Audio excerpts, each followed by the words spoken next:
South Africa should be on trial for supporting genocide, because Hamas itself, by its charter and by its actions and by the statements of Hamas seniors after October the 7th, they promote and they try to achieve genocide. And Yahya Sinwar has said it, so has Hania, and so have other senior Hamas officials. They're saying, if we can, we will do October 7 again and again and again, and we will end the occupation. Good evening and welcome to the Rosenberg Report right here from Jerusalem, Israel's eternal and undivided capital. No thanks to Hamas or anybody else of our enemies, but we're going to stay here. We're going to stay focused. And we've got an important show tonight because as Israel continues to accelerate our advance into Khan Yunis, which is the southernmost stronghold of Hamas in the Gaza Strip, we were also being charged by the South African government with genocide. We are, as a country, are on trial right now at The Hague in the Netherlands, as though we are perpetrating, committing genocide against the Palestinian people in Gaza. I can't think of a more insane charge when the term genocide itself was actually created, a Polish Jew came up with that term to describe what had happened in the Holocaust. Israel was one of the original signers of the Genocide Convention within international law, and we're absolutely not doing it. But I want to get an expert to explain how crazy it is and the examples of why it's not happening, because I want you to be able to defend Israel wherever you are in the United States or around the world. So joining me is a senior fellow for the Foundation for the Defense of Democracies, though before that he had been a combatant commander for the IDF. He had been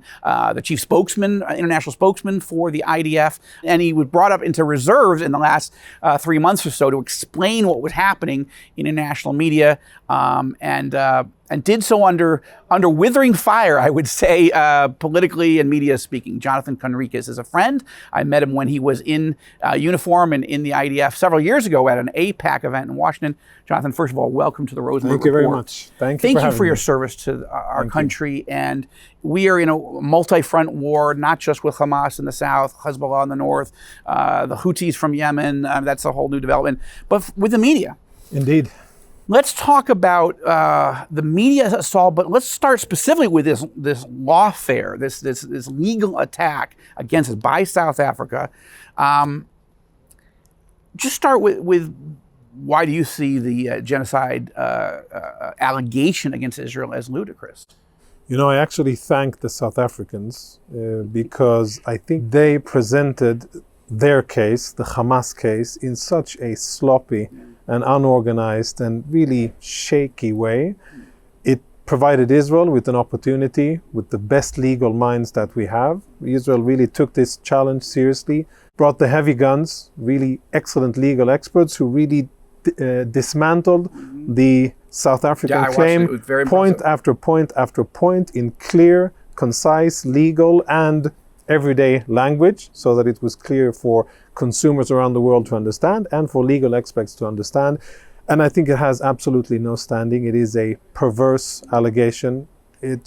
I think South Africa should be on trial for supporting genocide, because Hamas itself, by its charter and by its actions and by the statements of Hamas seniors after October the 7th, they promote and they try to achieve genocide.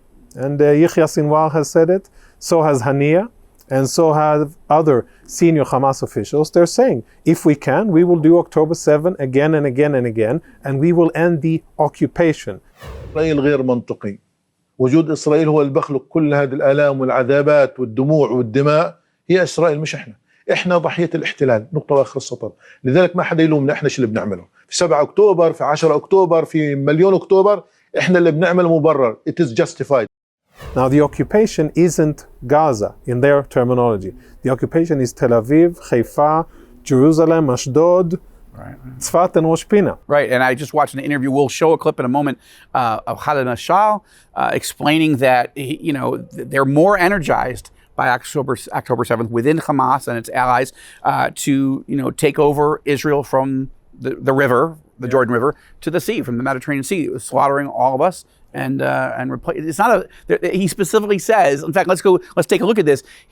Khaled Mashal, one of the top Hamas leaders, says he's not interested. Hamas is not interested in a two-state solution. They want a one-state solution, a Palestinian jihadist state alone. Take a look. يتكلمون الآن إنه هذا المعركة 7 أكتوبر فتحت أفق لموضوع الرؤية السياسية، وهنا يعودون إلى بضاعتهم القديمة حل الدولتين. وهنا أقول مسألتين في حل الدولتين. المسألة الأولى، نحن لا نقبل حل الدولتين. هذا مصطلح مرفوض، لأنه معناه أنك أنت لك دولة موعودة، ومطلوب منك أيضا تعترف بالدولة الأخرى اللي هي الكيان الصهيوني، تعترف بشرعيته. فهذه مرفوضة. نحن نطلب التحرر، تخلص من الاحتلال، ونريد استقلالنا ودولتنا. أنا غير هذا عدوي، أنا غير معني به. أنا دولتنا اللي هي أي دولة فلسطينية. أي دولة فلسطينية. طبعا إحنا بالنسبة لموقف حماس وموقف الشعب الفلسطيني في أغلبيته العظمى، خاصة بعد 7 أكتوبر، أظن تجدد الحلم والأمل. فلسطين من البحر إلى النهر، من الشمال إلى الجنوب. Okay, so we see that, Jonathan, but I also want to say that the South Africans have made the charge and actually elevated this point as a high point for them, that our prime minister quoted the Bible as evidence that we were committing genocide. Now, I want to show you this clip of the South African prosecutor saying this, and then you're going to see Netanyahu actually speaking from October 28th. Madam President and distinguished members of the court, it is a privilege to appear before the court on behalf of South Africa. I will address Israel's genocidal intent. Prime Minister Netanyahu, in his address to the Israeli forces on 28 October 2023, preparing for the invasion of Gaza, urged the soldiers to remember what Amalek has done to you.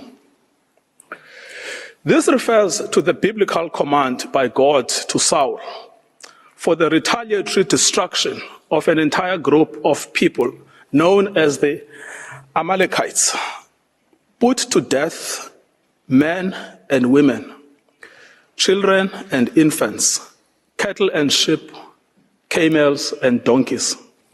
People of Israel, last night,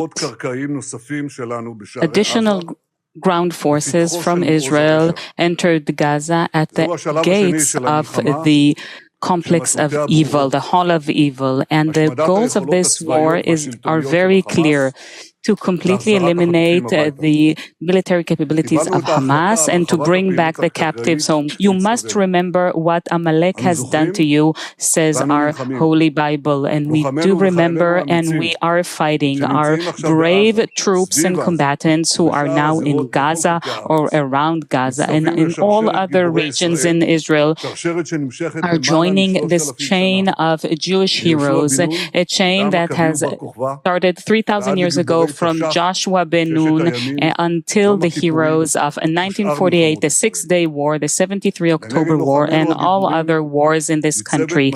Our hero troops, they have one supreme main goal: to completely defeat the murderous enemy and to guarantee our existence in this country. We've always said, never again. Never again is now.